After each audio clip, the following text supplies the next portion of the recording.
감사로 하나님께 제사를 드리며 지존하신 이에게 내 소원을 갚으며 환난 날에 나를 부르라. 내가 너를 건지리니 네가 나를 영화롭게 하리로다. 아멘. 사랑의 하나님 아버지, 환난 날에 하나님을 부를 때 우리를 건지시고 하나님께 감사와 영광을 돌리게 하시니 감사드립니다. 이처럼 우리가 하나님께 드릴 것은 오직 감사와 찬송뿐이오니 이 시간 하나님께 예배 드릴 때 진실된 감사의 예배를 드릴 수 있도록 성령 하나님 인도하여 주옵소서. 우리 구주 예수 그리스도의 이름으로 기도드립니다. 아멘.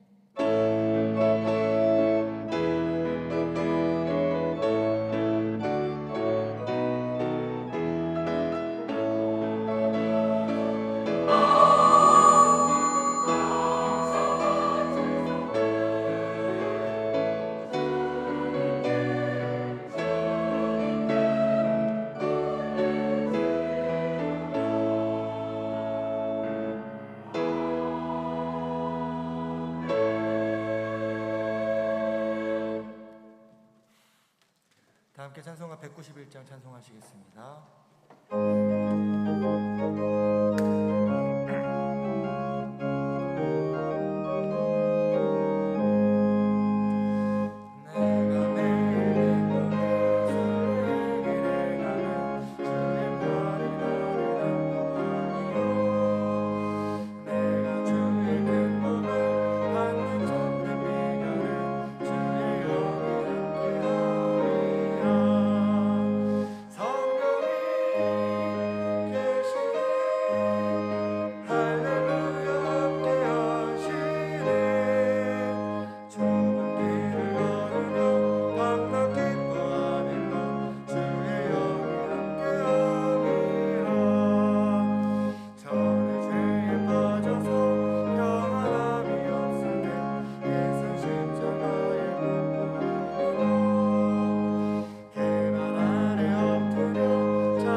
이 시간 유은혜 원사님 나오셔서 기도해 주시겠습니다.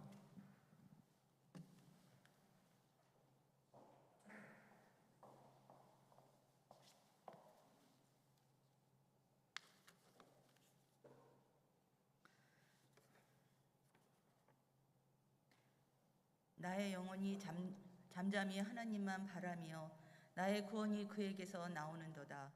존귀와 영광을 받으시기에 합당한 아버지 하나님, 이 예배를 통하여 찬양과 영광을 올려드립니다. 우리에게 기쁜 안식일을 주시고 주님 앞에 모여 주일 예배와 나눔의 교제, 또다시 모여 찬양 예배를 드리게 하시니 더욱 감사드립니다. 성령께서 이 예배를 온전히 주관하시어 우리에게 한 주간의 남은 시간도 주님의 뜻에 합당하게 살아갈 힘과 지혜를 허락하여 주시기를 간구합니다. 주님, 죄로 물들어 벗어날 수 없는 저희이기에 주님을 바라볼 때 한없이 부끄럽고 부족하기만 한 저희들임을 고백합니다. 하지만 주님, 한없이 부족하고 모자라기만 한 저희지만 쉬지 않고 기도하셨던 주님을 본받기를 원합니다. 원수까지도 용서하시고 사랑하셨던 주님을 따라가기를 원합니다. 세상의 쾌락과 유혹에 넘어가지 않고 경건하고 절제된 삶을 살아가기 힘쓰는 저희가 되기를 원합니다. 저희의 영혼 구원을 위해 죽음의 고난을 기꺼이 감당하셨던 주님의 모습을 마음판에 새기며 이 세상 속에서 복음을 전하라는 주님의 명령을 수행하는 일에 헌신하도록 결단하며 나아가는 저희가 되기를 원합니다. 세상 속에서 한 영혼이라도 주님 곁으로 인도하는 일에 힘쓰는 저희가 되기를 원합니다. 저희의 삶 속에 오셔서 등불이 되어주시고 능력이 되어주시옵소서. 지난 2년 넘어 저희의 삶을 위축시켰던 코로나19가 진정 국면으로 가고 있다고는 하지만 앞으로의 상황은 저희로서는 감히 예측할 수 없고 주님의 전능하신 능력만을 간구하고 의지할 뿐입니다. 능치 못하실 일이 없으신 전능하신 주님, 하루빨리 코로나19 팬데믹이 완전히 종식되어질 수 있도록 역사하여 주시옵소서. 그리고 저희가 그동안 코로나로 인한 물리적, 제한적인 삶 속에서 살지라도 주님의 명령 지키며 이웃 간의 마음의 거리는 멀어지지 않는 주님의 사랑을 실천하는 주님의 자녀이자 묘동의 일원이 될 수 있기를 기도드립니다. 하나님, 청명한 가을 하늘을 바라볼 때는 주님이 주신 이 계절이 너무나 감사합니다. 하지만 한 해가 저물어가는 이 시기임에 새로이 이 사회의 구성원으로 새 삶을 시작하려는 청년들이 감당해야 할 짐이 너무 험난하고 무겁다는 생각에 한숨 짓게 됩니다. 계속되는 취업난과 불안정한 근로 환경에 좌절하고 힘들어하는 이 나라의 청년들을 주님 붙잡아 주시옵소서. 이 나라의 청년들이 주님을 찾게 하여 주시고 주님이 주시는 비전을 갈구하며 그 비전을 붙잡고 주님 앞에 자랑스럽게 설 수 있도록 힘과 용기를 주옵소서. 또한 이 가을에 대학 진학을 위해 달려가는 수험생들을 지켜주시옵소서.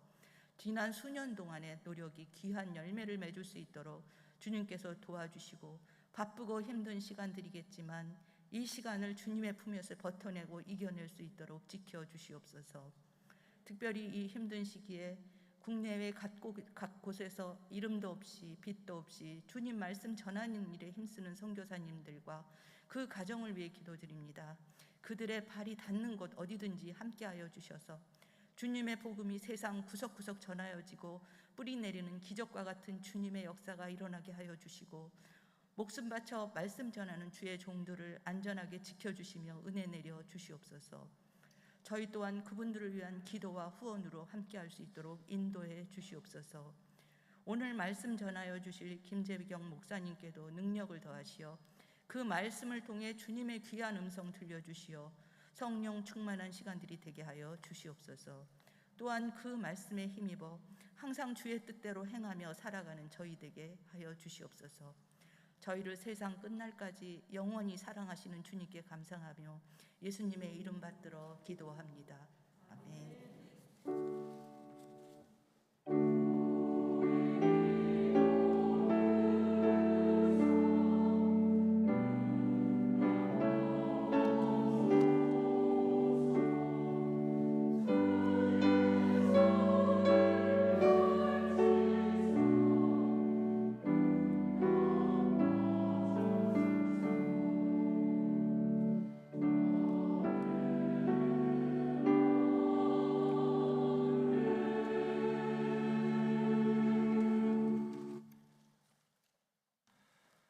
이 시간 우리에게 주신 하나님의 말씀은 구약성경 출애굽기에 있는 말씀입니다.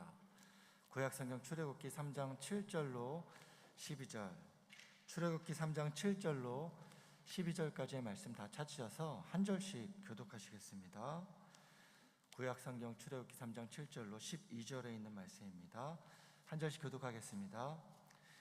여호와께서 이르시되 내가 애굽에 있는 내 백성의 고통을 분명히 보고 그들이 그들의 감독자로 말미암아 부르짖음을 듣고 그 근심을 알고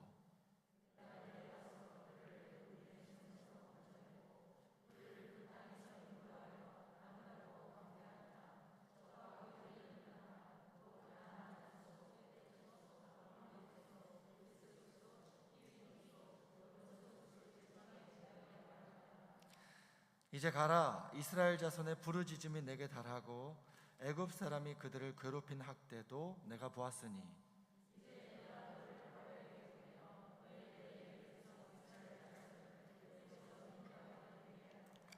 모세가 하나님께 아뢰되 내가 누구이기에 바로에게 가며 이스라엘 자손을 애굽에서 인도하여 내리이까. 하나님이 이르시되 내가 반드시 너와 함께 있으리라. 내가 그 백성을 애굽에서 인도하여 낸 후에 너희가 이 산에서 하나님을 섬기리니 이것이 내가 너를 보낸 증거니라. 아멘.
주일청 예배 오신 여러분들 주님의 이름으로 환영하고 축복합니다. 우리 서로 앞뒤 좌우분에게 이렇게 같이 인사하시고 말씀드리면 좋겠습니다.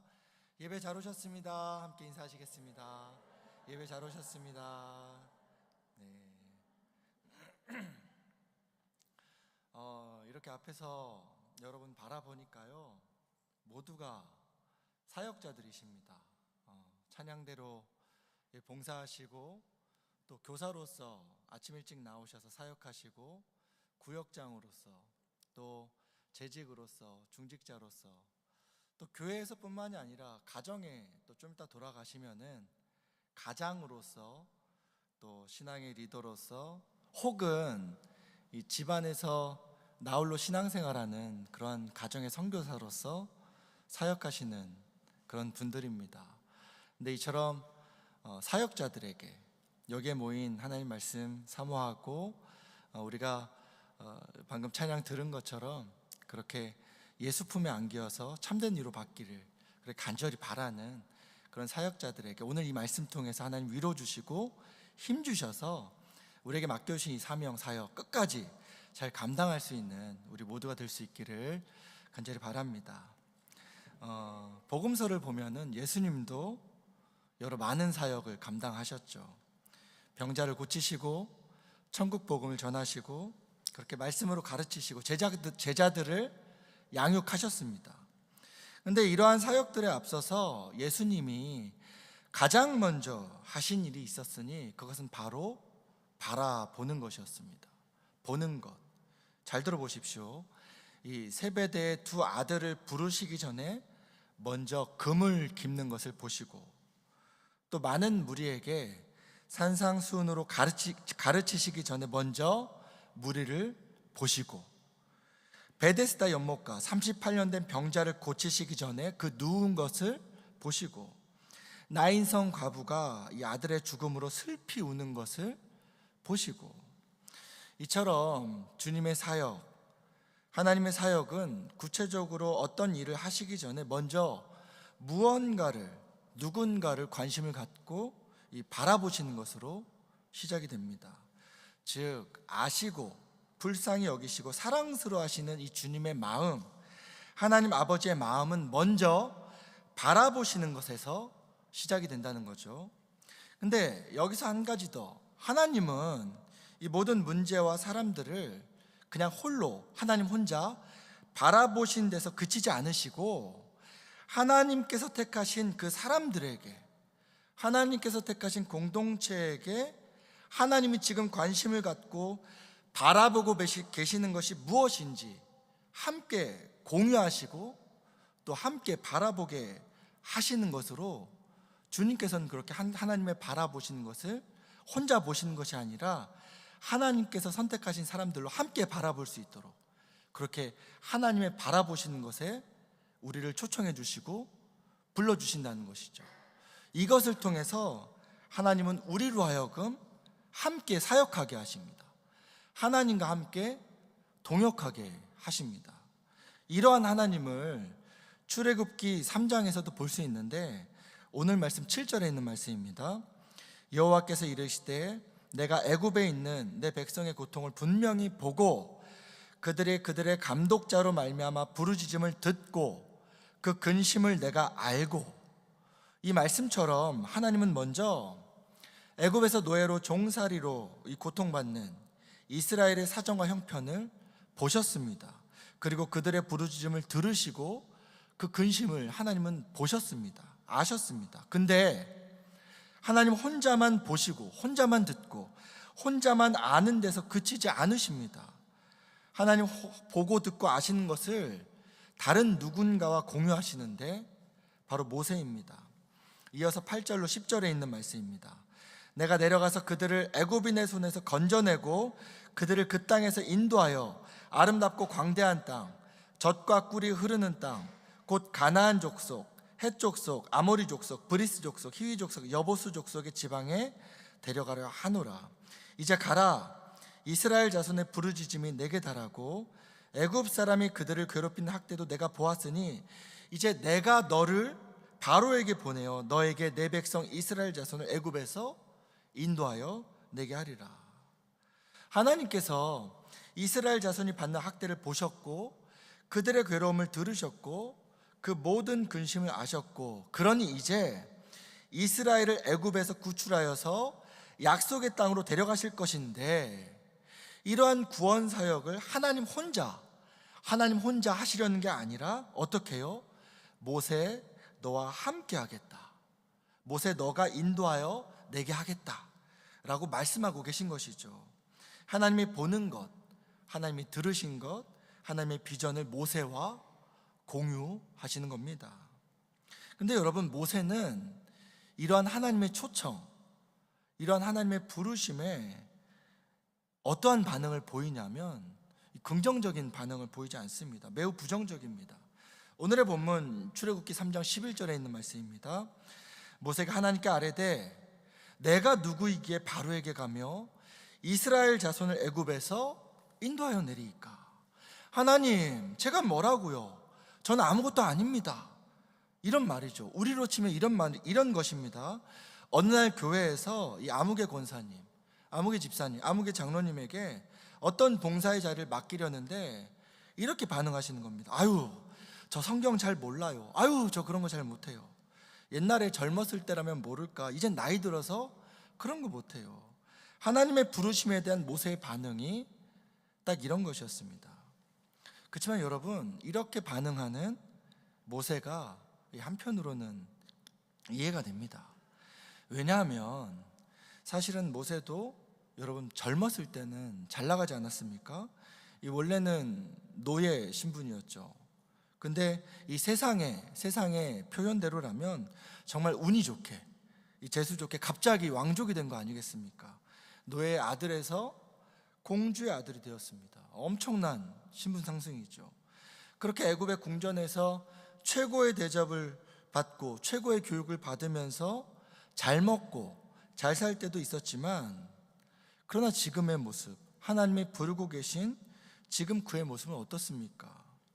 이 젊음과 열정과 지식과 자신감 다 사라지고 이제는 80살 노인만 그렇게 남아 있습니다. 제 어머니가 올해로 83인데 제가 교회에서 재충전의 기회를 주셔서 어머니를 모시고 어머니 고향인 사천에 좀 다녀왔습니다. 근데 작년에도 사천에 갔고 올해도 그렇게 어머니 모시고 갔다 왔는데 작년이 다르고 올해가 다르시더라고요. 이 사천에 갔다가 잠깐 경주의 대릉원에 가서 그 천마총 멋있지 않습니까? 보통은 성인의 보통 걸음거리면 대릉원 입구에서 천마총까지 빠른 걸음으로 10분도 안 걸리거든요. 근데 저희 어머니가 작년엔 한 번 쉬고 이 천마총까지 갔는데 올해는 2번 쉬시더라고요. 한 번에 못 가시고. 근데 아직도 제 기억에는 사천이 제 외갓집인데 어머니가 저를 데리고 제가 어릴 때 아직 초등학교 들어가기 전에 저를 데리고 사천에 고속버스를 타고 이렇게 가다가 휴게소에 들렀을 때 배가 고프잖아요. 그러니까 어머니가 휴게소에서 이 음식을 사서 버스 안에 혼자 있는 아들 기다릴까 봐 빨리 막 달려오시던 그 모습이 제 머릿속에 아직도 생생해요. 근데 그 어머니가 벌써 83이 되셔서 그렇게 잘 못 걸으시는 모습 보니까 마음이 참 그렇더라고요. 근데 모세도 지금 마찬가지인 거예요. 그 젊은 날은 참 아름다웠습니다. 멋있었습니다. 근사했습니다. 왕족이었죠. 얼마나 그가 멋진 그리고 멋있는 그런 교육과 또 무술교육과 이런 거 받았겠습니까? 하지만 지금 그의 모습은 그렇지가 않습니다. 80살 할아버지입니다. 이러한 모세를 지금 하나님 부르고 계신데, 게다가 그는 이제 더 이상 왕족도 아니죠. 그저 가축을 치는 목동일 뿐입니다. 근데 이러한 그가 가축만 이제 40년 치던 그가 이제는 하나님 그에게 나타나셔서 이스라엘의 목자가 되라는 거예요. 여러분, 이거 무슨 말이냐면 동네에서 골목대장밖에 안 하던 사람을 갑자기 하루아침에 국방부 장관 시켜놓는 거랑 같은 겁니다. 하나님 지금 이러한 사명을 그에게 갑자기 나타나셔서 주신 것이죠. 근데 이러한 그가 하나님 말씀대로라면 이스라엘의 그 애굽에 있는 이스라엘 사람들을 만나야 되고, 애굽의 왕 바로도 만나야 되고, 또 바로를 설득해야 되고, 이스라엘 민족도 그 많은 사람도 다 설득해야 되고, 모세가 여러분 이걸 어떻게 감당합니까? 불가능한 일이죠. 불가능한 일이죠. 근데 그래서 이런 부정적인 반응을 보인 건데, 이러한 이유 말고도 사실은 또 다른 큰 이유가 있었습니다. 모세가 하나님한테 하나님 저 못합니다 라고 이렇게 대답한 또 다른 큰 이유가 하나 있었으니, 그것은 뭐냐 하면 바로 그가 젊었을 때 과거에 경험했던 아픔 때문에 그렇습니다. 사실 모세는 왕궁에서 자랐지만, 나는 비록 왕궁에서 자랐지만 나는 이스라엘 사람이야 라는 확실한 자기 인식, 자기 정체성이 모세에겐 있었습니다. 왜냐하면 이 모세가 어릴 때부터 그 유모가 누구였죠? 그의 친어머니인 요게벳이었죠. 이 친어머니의 영향으로 비록 왕궁에서 자랐지만 자신의 뿌리, 자기 민족의 정체성에 대해서 모세는 잊지 않고 그것을 갖고 자랄 수 있었고, 그것이 어디서 드러나냐 하면 이 출애굽기 2장에 보면 이러한 장면이 나오죠.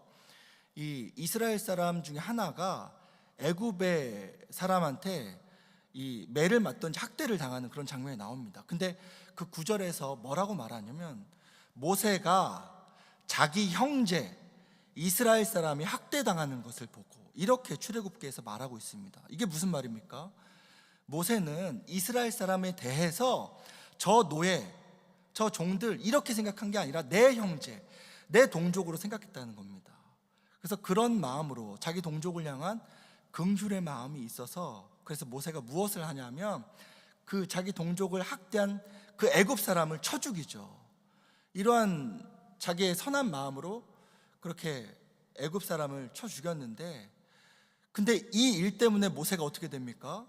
애굽에서 쫓겨나서 이 방황하는 신세가 됐는데, 이렇게 되는 그 결정적인 이유가 무엇이었냐면 바로 그 다음 2장에 보면은 이러한 말씀이 나옵니다.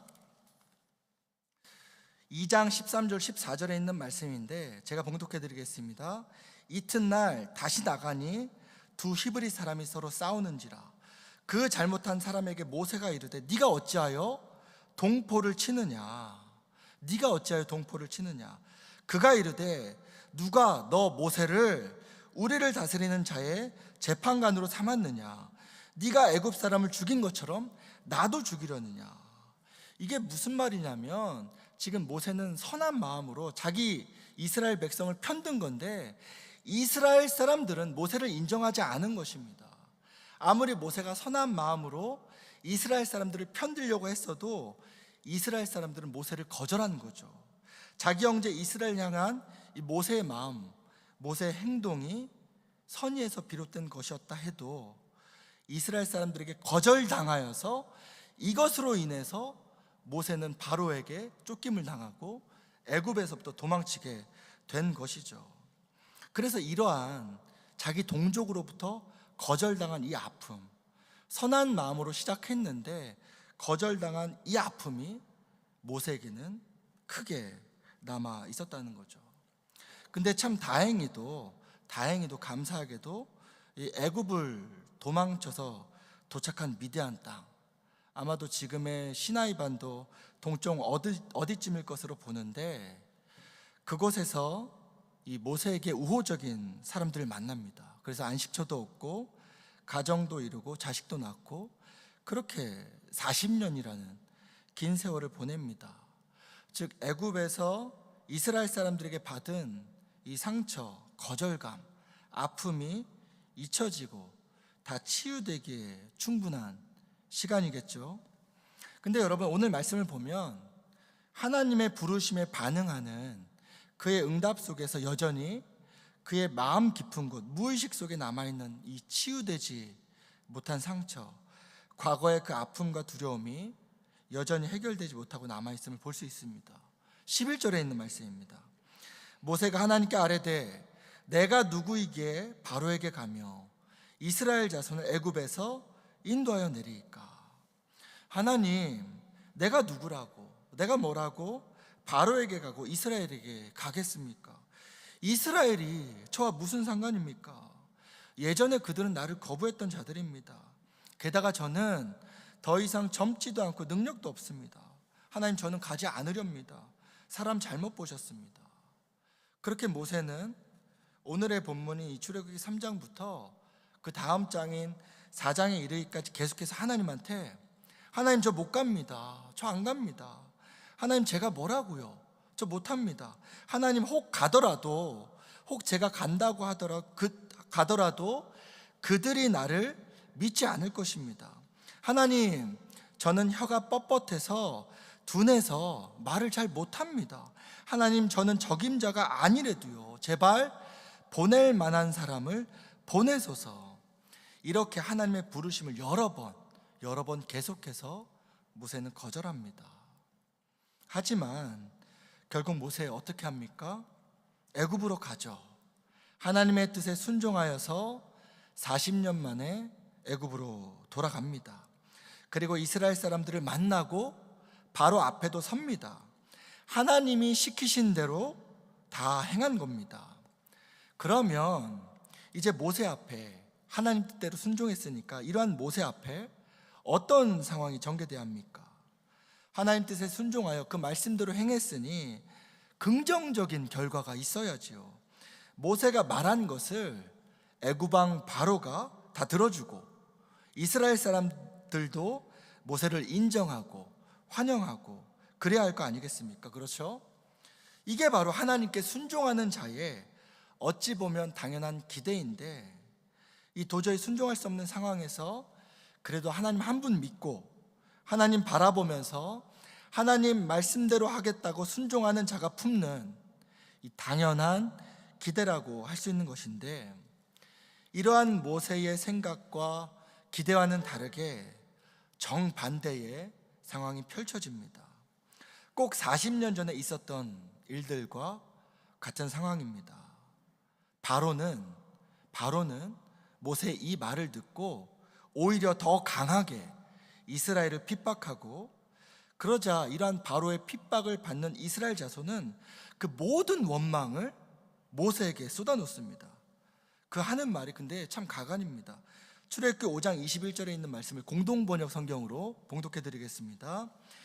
여호와께서 너 모세를 내려다보시고 벌을 내려주셨으면 좋겠다. 바로와 그의 신하들이 우리를 역겨워하게 된 것은 바로 너 모세 탓이다. 너 때문에 그가 칼을 빼어들고 우리를 치는 것 아니냐. 이스라엘 사람들이 이렇게 또다시 모세를 거절합니다. 또다시 모세를 원망합니다. 또다시 모세를 인정하지를 않습니다. 여러분, 모세가 얼마나 힘들었을까요? 얼마나 외로웠을까요? 자기가 먼저 나서서 이렇게 하겠다고 한 것도 아니고 도저히 못하겠다고, 할 수 없다고 버티다가 결국 하나님 뜻에 순종하여서 이 40년 동안 그래도 정착하여서 편하게 살던 그 집, 그 동네 떠나서 애굽에 내려와서 고생하면서 바로도 만나고 하나님 말씀을 전한 것 뿐인데, 이 또다시 40년 전에 있었던 일처럼 이스라엘 자손들에게 원망을 듣고 있습니다. 거절당하고 있습니다. 여러분, 이게 얼마나 상처이겠습니까? 이게 얼마나 참 난처한 일이겠습니까? 이게 얼마나 힘들었겠습니까? 모세의 마음을 다 알 수는 없지만 어쩌면 모세는 하나님이고 이스라엘이고 다 포기하고 다시 집으로 미디안 땅으로 돌아가고 싶었을지도 모르겠습니다. 하지만 모세 어떻게 하죠? 돌아가지 않습니다. 포기하지 않았습니다. 여러분, 그 이유가 무엇일까요? 그 이유가 무엇일까요? 이게 중요한데, 출애굽기 5장 22절에 이런 말씀이 있습니다. 잘 들어보시기 바랍니다. 모세가 여호와께 돌아와서 아뢰되, 모세가 여호와께 돌아와서 아뢰되. 여러분, 바로 이 말씀, 이 구절을 우리도 우리 마음에 깊이 새기고 이 말씀대로 하나님께 우리도 돌아와서 아뢰 수 있기를 간절히 바랍니다. 모세는요, 40년 전에 이미 자기 동족으로부터 거절당하는 상처를 경험하였습니다. 그리고 40년이 지난 지금도 또다시 같은 아픔을 겪고 있습니다. 하지만 이번에는 도망가지 않았습니다. 도망가지 않았습니다. 하나님께로 도망갔기 때문입니다. 하나님께로 도망갔기 때문입니다. 하나님께로 돌아와서 아뢰는 이 행동, 여러분 출애굽기를 보시면 알겠지만 오늘 봉독한 출애굽기 3장 11절부터 시작해서 모세는 힘들 때마다, 어려울 때마다, 막막할 때마다 딴 데로, 엉뚱한 데로 도망치지 않고 하나님께로 도망쳐서 하나님께로 돌아와서 하나님께 아뢰입니다.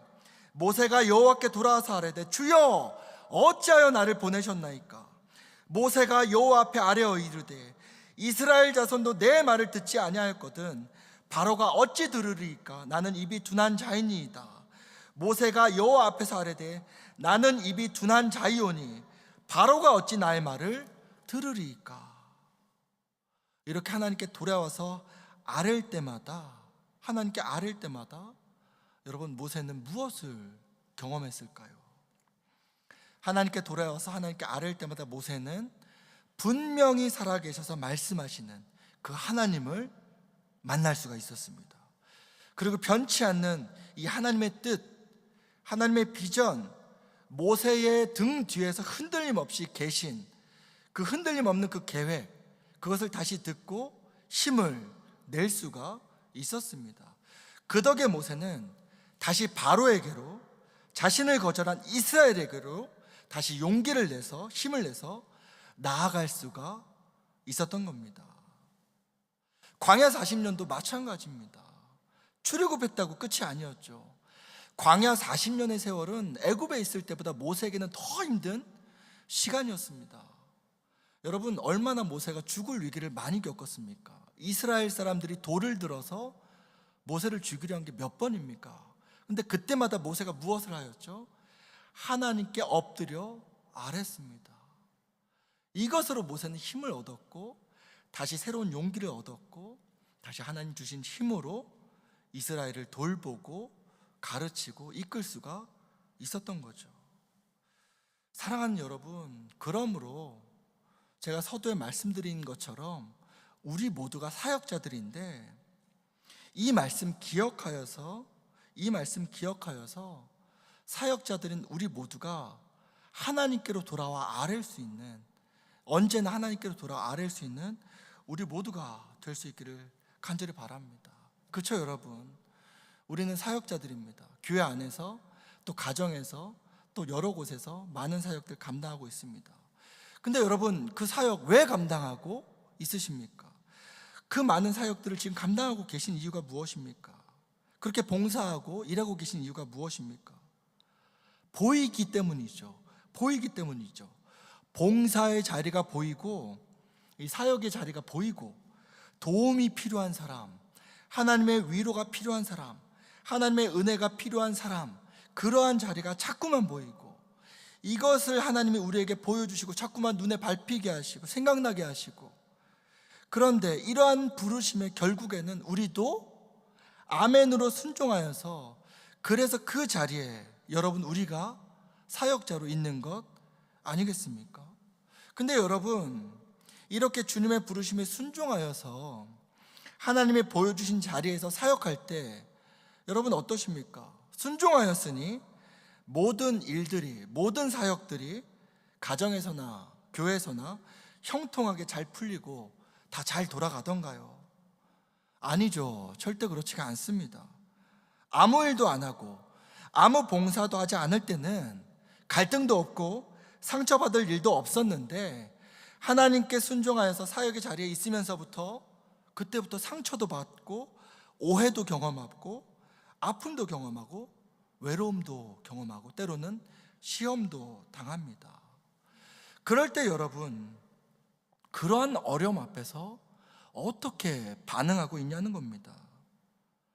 분명 다 내려놓고 도망가고 싶을 것입니다. 솔직히 말해서 그거 우리가 감당하고 이 일들이 내 일이 아니지 않습니까? 하나님의 일이잖아요. 내가 하고 싶어서 시작한 일도 아니고 하나님이 부르셔서, 하나님이 보여주시고 마음 주셔서 시작했는데, 그럼에도 과정과 결과가 좋지 못하면 다 내려놓고 그만두고 싶은 게 당연한 우리의 마음인 거죠. 여러분, 모세도 그랬습니다. 다 내려놓고 싶었고 도망가고 싶었습니다. 모세가 이스라엘의 아버지도 아니고 조상도 아니고 지금 이렇게 애굽에서 고생하는 게 모세의 책임도 아닌데 왜 이런 고생을 모세가 사서 하고 있겠습니까? 모세도 우리와 똑같은 사람인데요. 하지만 여러분, 이러한 모세를 붙잡은 것은, 그가 다른 데로 도망가지 못하게 붙잡은 것은 바로 하나님입니다. 하나님 때문이었습니다. 이스라엘을 향한 하나님의 그 간절한 마음, 진심, 사랑과 긍휼의 마음을 하나님이 모세에게 보여주셨고, 이러한 하나님의 마음을 모세도 알게 되니까 그때부터 모세도 하나님 때문에 도망가지 않고 다시 하나님께로 돌아가서 하나님께 아뢰고 상의하고 여쭤보고 한 것이죠. 하나님의 사역자, 하나님의 동역자, 하나님과 친구가 된 것입니다. 사랑하는 여러분, 저와 여러분을 향하신 하나님의 부르심도 바로 이와 같습니다. 예수님도 제자들에게 이렇게 말씀하셨죠. 이제부터는 너희를 종이라 하지 아니하리니 종은 주인이 하는 것을 알지 못함이라. 너희를 친구라 하였노니 내가 내 아버지께 들은 것을, 내가 내 아버지께로부터 본 것을 다 너희에게 알게 하였습니다. 이처럼 여러분, 하나님이 우리에게 보여주셨다면, 알려주셨다면, 하나님의 저 사람을 향한, 저 공동체를 향한 그 하나님의 마음을 나에게도 알게 해주셨다면, 느끼게 해주셨다면, 그것은 나를 이제는 성숙한 존재, 친구로서 대한다는 뜻입니다. 우리는 이러한 하나님을 거절할 수가 없어서 사역하는 것이고요. 그러니 여러분, 여기에서 중요한 것은 이처럼 하나님의 사랑과 은혜를 거절할 수 없어서 그렇게 사역할 때 만나게 되는, 이 만날 수밖에 없는 그 어려움 앞에서 우리는 어떻게 반응할 것이라는 겁니다. 하나님의 은혜로 부름받아서 함께 동역하게 될 때 어쩔 수 없이 만나게 되는 어려움, 이 하나님의 일을 할 때 당하게 되는 이 힘든 일들, 갈등들, 오해들, 아픔들, 이런 거 당했을 때 어떻게 반응하는 것이 옳겠느냐는 것이죠. 여러분, 오늘 말씀대로 반응하실 수 있는 우리 모두가 될 수 있기를 간절히 바랍니다. 그것은 바로 다른 데로 도망가지 말고 하나님께로 돌아와서 아뢰는 것, 바로 이것이 중요합니다. 왜냐하면 첫째, 하나님은 분명히 살아계시고, 둘째, 그러므로 하나님께로 돌아와서 아뢰면 모든 지혜의 아버지께서 반드시 우리에게 해답과 도움을 주실 것이며, 셋째, 바로 이러한 반복되는 경험, 즉 하나님께로 돌아와서 아뢰고 하나님의 도우심으로 문제를 해결하고, 그러다 또 사역하다가 문제를 만나면 다시 하나님께 돌아와서 아뢰고 하나님의 도우심으로 문제를 해결하고, 이러한 선순환이 지속되는 이것이 바로 하나님께서 우리에게 바라고 기대하시는 모습, 예배자, 동역자의 모습이기 때문에 그렇습니다. 그러므로 사랑하는 여러분, 함께 하나님의 사역을 감당하는 동역자님들, 가정에서, 교회에서 하나님이 보내고 맡겨주신 그 자리에서 여러분 힘을 냅시다. 그리고 딴 데 도망가지 말고, 딴 데 가서 하소연하지 말고, 딴 데 가서 뒷담화하지 말고 하나님께로 돌아와서 하나님께 아뢰시다.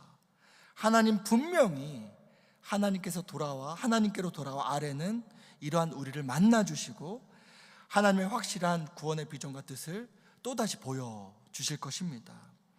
이러한 하나님으로 말미암아 이 한 주도 하나님의 동역자로 살 수 있는 우리 모두가 될 수 있기를 간절히 바랍니다. 기도하겠습니다.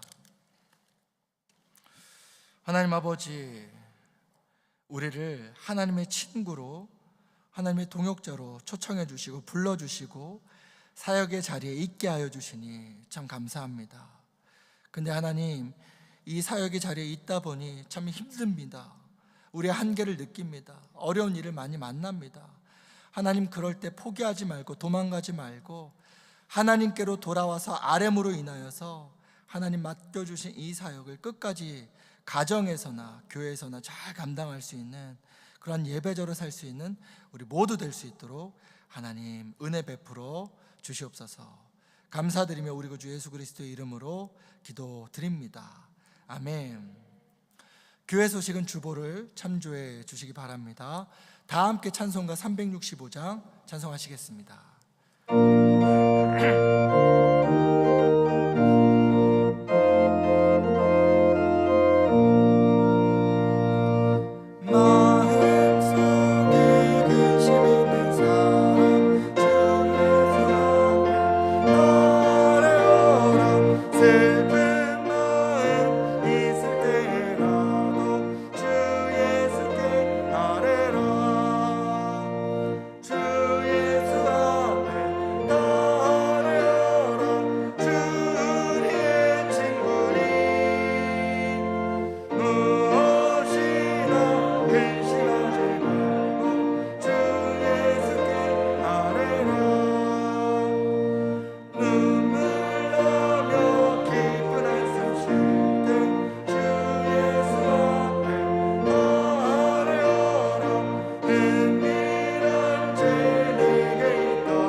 할렐루야, 감사합니다. 오늘도 교회를 위해 복음을 위해 귀히 섬겨주신 많은 묘동교회 성도 여러분께 감사를 드립니다.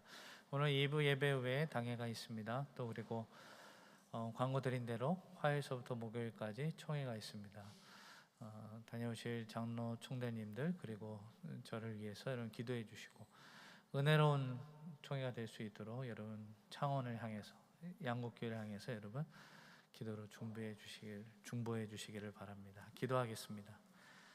하나님 감사합니다. 오늘도 거룩한 주일을 허락해 주시고 하나님 앞에 나와 예배하며 말씀을 듣고 또 그 말씀을 새기는 귀한 은혜를 저희들이 허락해 주셔서 감사를 드립니다.